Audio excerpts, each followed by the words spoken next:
I was a climber and a mountaineer and was a mountaineering instructor for Outward Bound. Having graduated from college, David Goodman donned telemark gear in the early 80s to expand his alpine skiing into the East backcountry. With telemark skis and skins, it was enabling us to go places that skiers had not been, and I wasn't sure how long they hadn't been there. But I was a history major at Harvard, and I always loved the backstory of the places that I skied. The heyday of backcountry skiing was in the 1930s. So in the late 80s, when I set out to do my first book, I was going to the Harvard Map Library, the AMC Map Library, to find maps from the 30s and 40s that showed me where the trails were. Because what had happened in the interim was that they had either vanished or they were being discreetly maintained by locals. Places like the Teardrop in Underhill had a very loyal but very local following. So the product of this research was Classic Backcountry Skiing, a guide to the best ski tours in New England. David Goodman's 1989 book has been updated and revised every decade since its original printing. And shortly after writing that first edition, David and his wife, Sue Minter, moved to Vermont. We ended up in Vermont because of the pull of Mount Mansfield, the best skiing in the Northeast. We did that 30 years ago. Over that time, David has written about skiing for Sports Afield and the New York Times, as well as being a contributing editor for Ski, Powder, and Backcountry magazines. I was on assignment for Powder magazine. We were trying to circumnavigate Serratori and Fitzroy, which are the iconic spires in the Patagonian ice cap.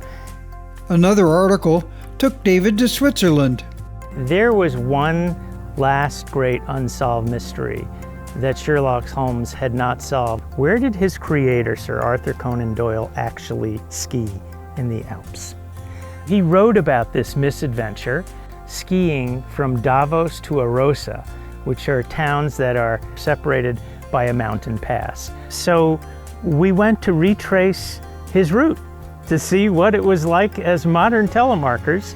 We skied it. It was very fun. We came down to the hotel that Arthur Conan Doyle stayed at, and we unraveled the mystery that eluded even Sherlock Holmes. And David did some writing for Warren Miller.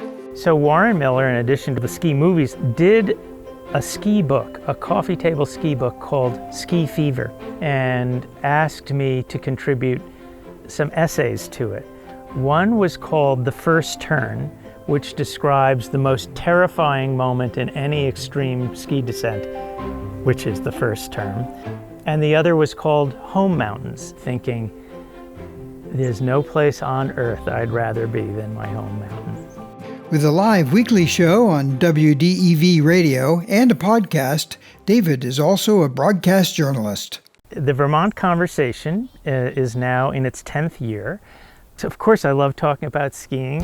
I had on Vasu Sojitra. He did the first disabled descent of Denali, and he is now a world-class adaptive backcountry skier. Why should we care about backcountry skiing? It's really about community.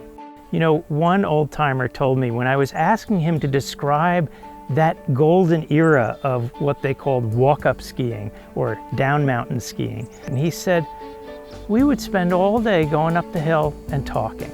It's true that in backcountry skiing you spend more time going up, but that is when we connect. And why backcountry skiing has really exploded now, because people want to connect. But really what I would say is, come for the skiing and stay for the community.